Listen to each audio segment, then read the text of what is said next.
Halo teman-teman sekalian, selamat datang di YouTube channel Yones Prayoga kembali ya. Terima kasih yang sudah klik video ini. Jangan lupa dukung saya tetap di channel ini dengan cara subscribe, like-nya, aku butuh like-nya pasti, dan komentar dengan positif ya, tidak saling menghujat atau tidak saling intinya ya jangan sampai menghujat lah di sini ya, apalagi rasis ya jangan. Nah, ini adalah video yang kemarin yang sudah saya upload tentang yang salah yang mana sih. Nah, di komentar itu ada pro dan kontra dari teman-teman sekalian. Sekarang aku ingin membahas tentang breakdown dulu. Breakdown dari binary sendiri. Entah itu Olimtrade, entah Wotek, entah Binomo ya. Kita harus breakdown dulu. Breakdown dulu sudah aku siapin breakdownnya. Jadi kita harus breakdown satu persatu dari segi cara promosi brokernya, kliennya, perilaku klien, dan pendapatan platform dari binary itu sendiri. Setelah kita breakdown, kita akan mendapatkan kesimpulan yang terbaik itu gimana, ya. Dan beberapa alasan-alasan secara pribadiku atau pendapat secara pribadiku. Apakah memang hal yang terjadi saat ini mantap yang booming ini harus gimana atau bagaimana, itu nanti kita saling diskusi. Oke. Yang pertama adalah cara promosi. Nah, cara promosi dari platform-platform binary seperti Binomo, apalagi Binomo, siapa sih yang nggak tahu Binomo? Setiap kita nonton video selalu ada aja iklannya. Pasti yang pertama adalah dari AdSense dulu.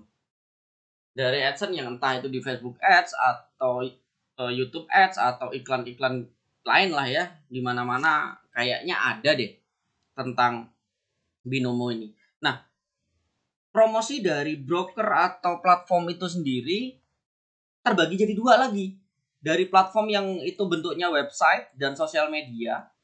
Yang pasti sosial media kita di Facebook pasti ada, Twitter ada ya. Itu ada keluar aja gitu. Terus dari YouTube ada kan, setiap itu ada kan di YouTube, ada yang keluar tentang Binomo bla bla bla, tentang Olimtrade bla bla bla, tentang Wotek dan lain-lain, yang bilang apa namanya, aku dapat satu bulan aku dapat mobil di belakangku ini, bacot. satu bulan kayak gitu-gitu kan banyak. Terus dari sisi YouTuber sangat banyak sekali, sangat banyak yang mempromosikan namanya platform-platform binary. Ya, secara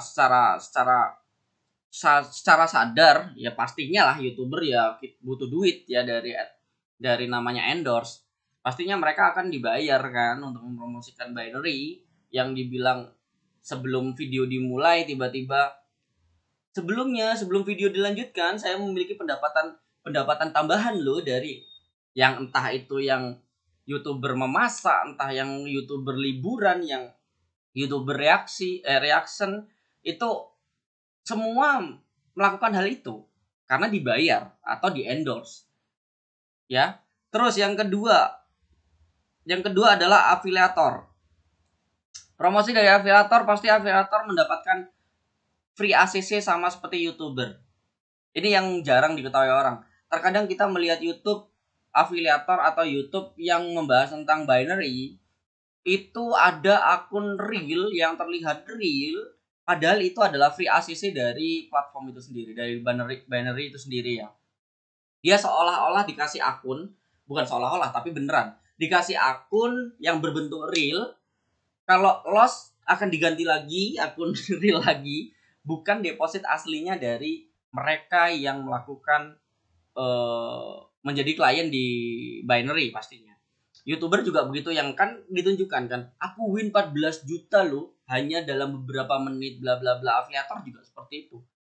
Ngasih materi, setelah ngasih materi langsung ke praktikum real ya. Praktikum real, habis itu open yang profit baru diupload. Ya normal lah. Itu bentuk dari sisi promosi ya.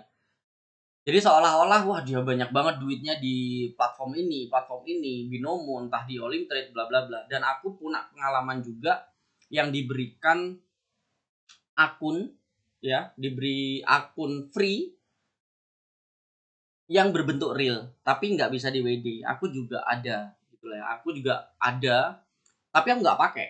Aku pakai karena mungkin mereka ngelihat YouTube-ku adalah YouTube tentang forex atau valuta asing, tetapi tiba-tiba aku dihubungi dan sudah dikasih akun real itu yang nggak bisa di WD itu untuk dibuatkan promosi, dan aku menolak itu di salah satu platform.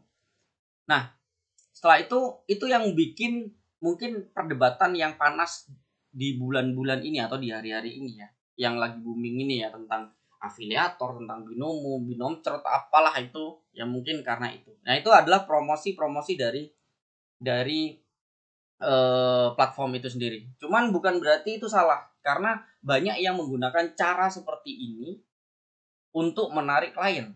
Seperti contoh, kenapa aku bilang semua promosi mungkin akan melakukan ini. Seperti contoh MLM yang sukses gitu.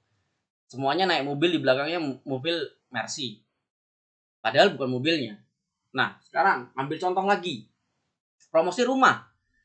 Nah, orang masuk ke rumahnya, direkam videonya menjadi video yang estetik, yang diupload nanti. Bukan rumahnya dia juga kan? Dia hanya sebagai aktor yang mempromosikan rumah itu seolah-olah itu yang pemilik rumahnya.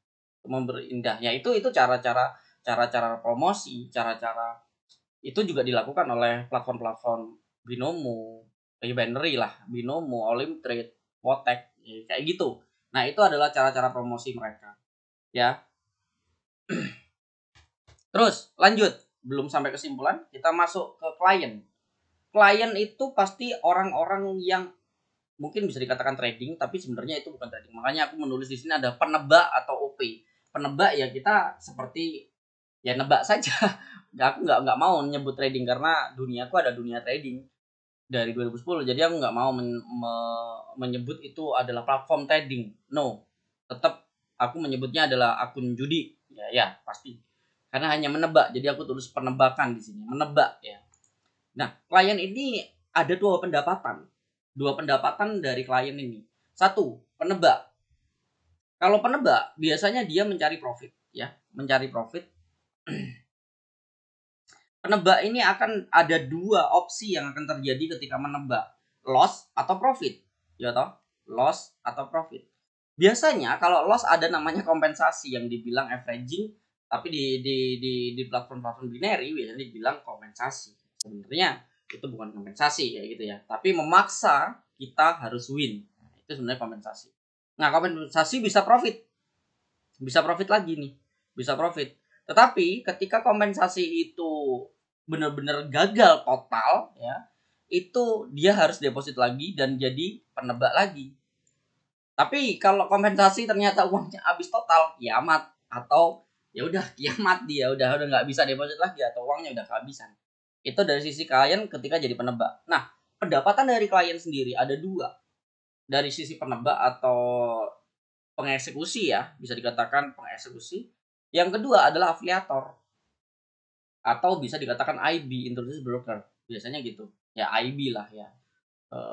Nah, afiliator ini yang bahaya, yang sekarang lagi booming itu karena afiliator ini. Afiliator ada dua pendapatannya, dari sisi komisi, dari sisi in out. Komisi itu biasanya ketika pendapatan itu yang aku tahu, kalau tentang komisi itu biasanya 20% atau 10% dari open posisi atau penebakan dari klien yang dia undang. Entah itu contoh si klien open di EURUSD untuk buy atau sell atau menebak ke atas atau menebak ke bawah. Nah, contoh $10. Nah, $10 itu dipotong 20%-nya, nanti komisinya untuk masuk ke afiliator. Tapi aku nggak tahu jelas karena aku nggak pernah jadi afiliator platform binary. Jadi kemungkinan seperti itu. Ya, entah saat loss dapat atau saat win, saat loss doang yang dapat atau win dapat juga, aku nggak tahu. Terus in out. Nah, ini in out ini yang berbahaya. Ini bener-bener sangat kejam sih kalau in out. Sebagai afiliator, in out itu bisa diambil dari ketika deposit itu dapat 5% dari jumlah total deposit, atau ketika klien deposit terus loss itu bisa dapat 50% ke atas dari jumlah loss, dari jumlah deposit lossnya itu dapat ke afiliator. Nah, itu yang bahaya. Nah, afiliator juga bisa jadi penebak juga, dan akhir-akhirnya mungkin kiamat juga kalau dia itu. Tapi kebanyakan sih kalau afiliator ini di WD sih ya. Pendapatan dari afiliator di WD. Cuman bukan berarti salah. Ya, bukan berarti salah karena ya itu memang disediakan oleh platform binary. Disediakan untuk mempromosikan dan mendapatkan komisi ke platform binary. Itu yang sudah aku breakdown dua ya. Dua udah aku breakdown. Paling nggak kalian harus tahu dulu nih celah-celahnya. Terus lanjut ketiga, perilaku klien ini yang lucu. Perilaku klien itu biasanya ada win, ada loss. Ya, ada win, ada loss. Kita akan bicara kalau win. Win biasanya perilaku klien ketika win biasanya pamer di sosial media. Entah di Twitter, entah di Facebook, atau di status WhatsApp pamer. Ya kan? Aku win loh ini di sini. Enak ya cari duit gampang cuman gini doang. Gitu. Terus ditambahin screenshot biasanya. Nah, itu sebagai promosi gratis buat perusahaan platform binary. Ketika kalian pamer, itu biasanya promosi gratis. Karena mereka, teman-temannya mungkin bertanya, "Opo bro? Main opo bro? Oleh untuk iku. Biar dapat kayak kamu. Main apa bro?" Itu adalah promosi gratis. Yang dimana dari klien itu, karena pamer tersebut, membuat orang lain, teman-temannya, itu tertarik juga ikutan seperti klien tersebut. Tapi ada juga orang yang diem aja. Kalau profit ya diem aja. Nah, yang lucu itu adalah ketika loss. Ada yang diem, ada yang dendam. Dendam itu bisa deposit lagi, masuk lagi, dan akhir-akhirnya loss lagi atau profit win, ya sama kayak judi lah ya, win. Tapi yang paling megeli itu yang keluar. Itu yang paling megeli. Orang-orang yang para perilaku klien yang ada di binary ketika loss keluar. Entah kenapa mereka ya habitnya kayak gitu. Tapi kalau win pamernya minta ampun. Tapi kalau loss ya, loss keluar bos, keluar dah ya kayak yang terjadi saat ini. Yang terjadi saat ini di YouTube sekarang tentang binary itu yang penipuan, yang afiliator, yang keluar kalau loss. Coba kalau win diem baik, pamer baik, WD mungkin buat YouTube sendiri, jadi afiliator juga akhir-akhirnya. Adil nggak kayak gitu sebenarnya? Nggak adil menurutku. Kenapa kalian kalau win ya pamer? Aku beberapa yang keluar itu mencoba untuk melihat sosial media yang lama-lama, dimana ketika profit ya mereka pamer gitu. Tapi kalau loss sekarang kenapa lu keluar bos? Gitu loh ya. Kenapa lu keluar bos? Kalau profit kemarin kenapa lu pamer gitu loh. Maksudku. Aku tidak mendukung siapapun di sini. Kita membreakdown satu persatu ya. Kita membreakdown satu persatu yang terjadi. Karena adanya banyak kontra dan pro dan kontra dari komen-komen yang udah aku buat video kemarin, yang udah aku buat. Nah, itu adalah perilaku dari kliennya itu sendiri. Sudah kita sebutkan di breakdown kali ini. Kita lanjut ke breakdown keempat.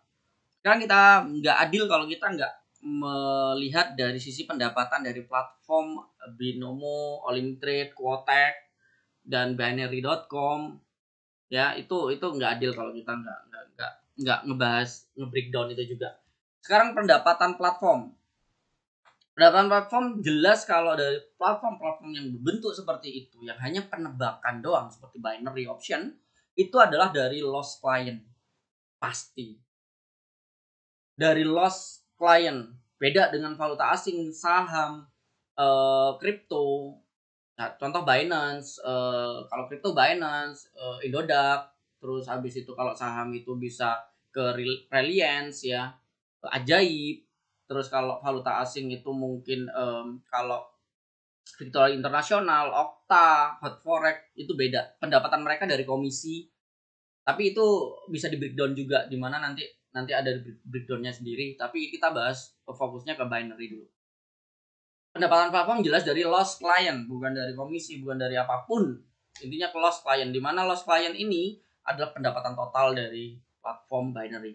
Nah, loss client karena apa? Ada dua. Karena memang bodohnya klien tersebut, di mana dia nggak belajar, dia cuman ikut-ikutan karena temennya profit, atau youtuber lain menggambarkan profit, dia ikut-ikutan youtuber jadinya, tapi nggak belajar dulu, nggak mencoba dulu, nggak analisa dulu, nggak mempelajari cara analisa, mungkin nggak mempraktekkan demo, sehingga dia tidak tahu high risknya. Tapi nggak mungkin kalau nggak tahu high risknya. Dia sudah jelas tahu dalam alam bawah sadarnya dia kalau loss, kalau salah analisa ya aku kehilangan 100% yang kita taruh. Tapi kalau win cuma dapat 82% atau 80% dari yang kita taruh. Nggak mungkin nggak sadar, pasti sadar itu. Cuman karena mungkin dia nafsu, ya ini nafsu, masuk ke karena nafsu dan nggak ada ilmu, ya udah, ya udah. Nah, loss client juga karena manipulasi dari platform juga bisa terjadi. Tetapi manipulasi ini harus kita tahu dulu tentang manipulasi yang terjadi. Mungkin sedikit manipulasi dari platform, tidak semua platform, tidak setiap waktu mereka melakukan sebuah manipulasi. Kenapa? Alasannya manipulasi ini sangat berbahaya untuk perkembangan jangka panjang perusahaan itu sendiri atau platform itu sendiri. Ketika terlalu banyak manipulasi dan sering terlihat, maka berbahaya untuk kedepannya. Karena bisa dibuktikan oleh mungkin ada yang waktu ngerekam, waktu ada keanehan, itu bisa di screenshot dan segala macam, itu bisa membuktikan bahwa dia ada manipulasi, sehingga terjadinya ketidakpercayaan kepada perusahaan lagi, sehingga membuat perusahaan ini klien baru tidak mau masuk. Nah, manipulasi ini memang bisa terjadi, tetapi sebagai klien sebenarnya kita bisa cek. Contoh, kita lagi di binary option dan memilih memilih Euro USD contohnya. Nah, kita bisa ngecek kan di TradingView ke tempat lain ya, atau ke valuta asing yang menggunakan MT4, apakah sama pergerakan per menitnya. Kalau memang grafiknya sama, ya berarti bukan karena manipulasi jadinya, tapi karena kebodohanmu sendiri gitu. Kebodohan dari klien itu sendiri. Nah, mudahnya manipulasi itu sendiri, platform ini bisa memanipulasi sendiri karena kebanyakan para pelaku atau para klien binary itu menggunakan jenjang waktu yang singkat, sehingga manipulasi tentang tick itu sangat-sangat bisa dilakukan. Contoh, dalam 1 menit itu ternyata pada akhir open posisi atau penembakan itu akan berakhir, itu bisa aja tiba-tiba ticknya yang terakhir itu membuat kamu loss, terus balik ke tick awal atau balik ke tick yang sebenarnya gitu loh. Tapi ketika klien menggunakan jangka waktu atau waktu yang lama, contoh 10 menit, 30 menit, 1 jam, atau bahkan 1 hari baru mendapatkan hasil atau tidak, itu sulit untuk dimanipulasi. Karena kalau sampai berbeda jauh dengan chart yang lain yang di TradingView atau di mana ya, di MT4 atau ya di platform-platform lain, contoh kalau semuanya menggunakan kripto, pemilihan tipenya adalah kripto, bisa dicek di di Binance. Itu kalau berbeda, berbahaya bagi perusahaan itu sendiri. Jadi manipulasi ini terjadi ketika klien biasanya menggunakan jenjang waktu yang kecil. Itu ya.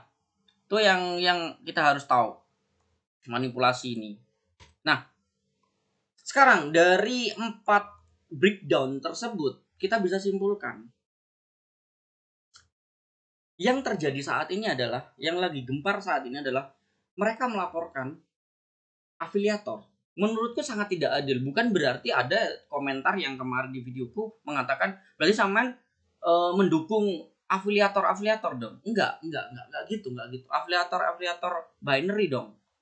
Mendukung mereka itu mempromosikan yang tidak legal di Indonesia dong. Enggak gitu. Sekarang kita ambil kesimpulan dari breakdown ini.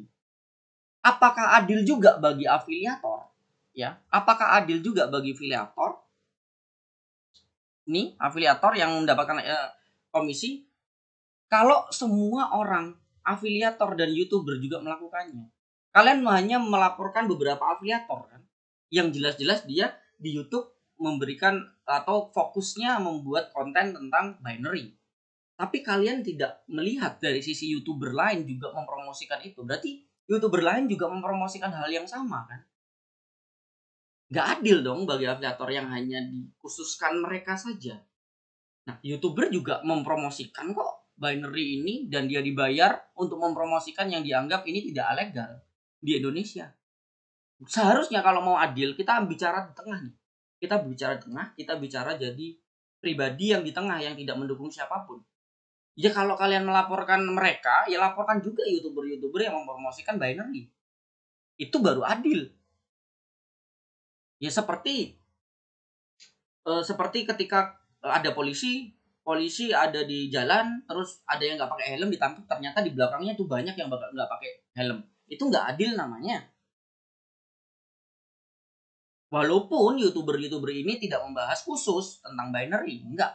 Tetapi dia juga di awal video, di awal video biasanya 1 menit, 2 menit disiapkan waktu untuk mempromosikan yang tidak legal. Tapi kalau masalah itu, negara pun sudah memperingati.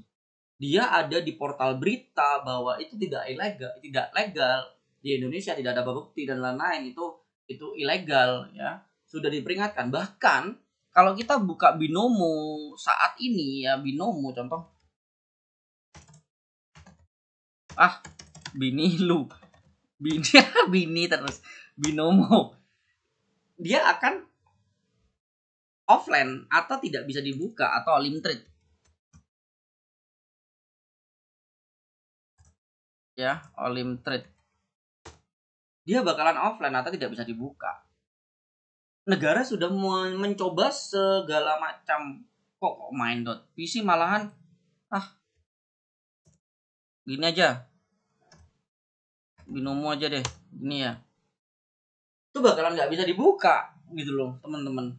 Berarti negara sudah mencoba untuk menghindarkan itu, tapi ya bagaimana, sama seperti kalian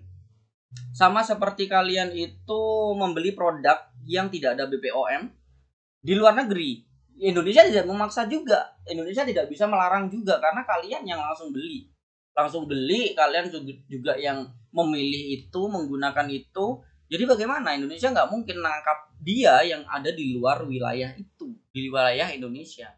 Mungkin bisa menangkap afiliator yang mempromosikan itu, iya bisa.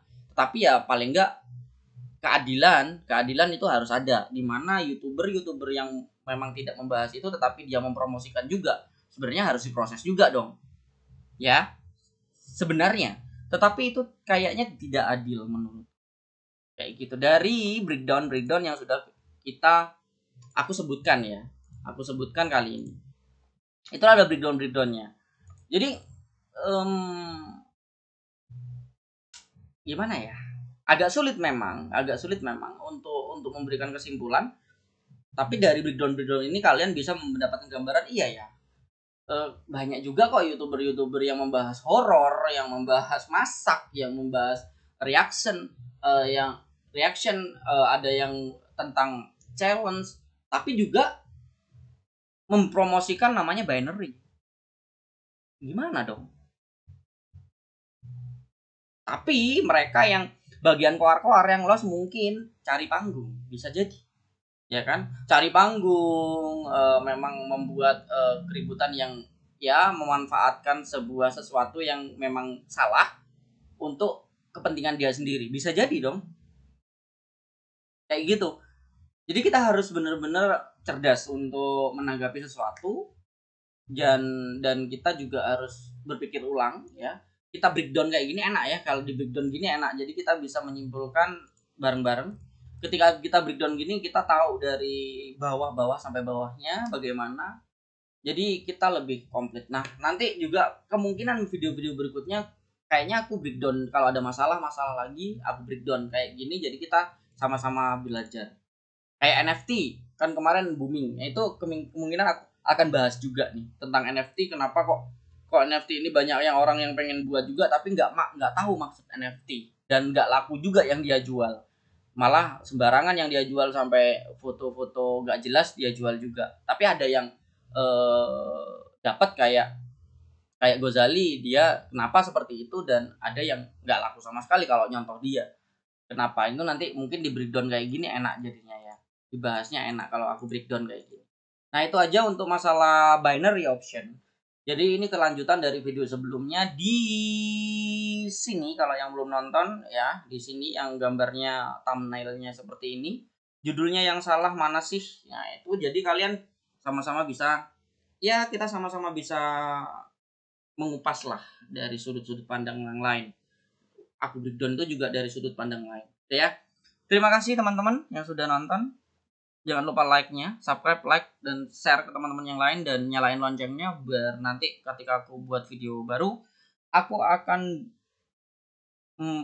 berusaha mencerdaskan dan aku untuk belajar aku sendiri juga. Mencerdaskan bangsa lah. Paling nggak ada ilmunya dan kita berpikir lebih cerdas dan tidak sembarangan. Ya. Oke, dadah. Saya Anas Braga. Happy trading dan happy investasi. Bye.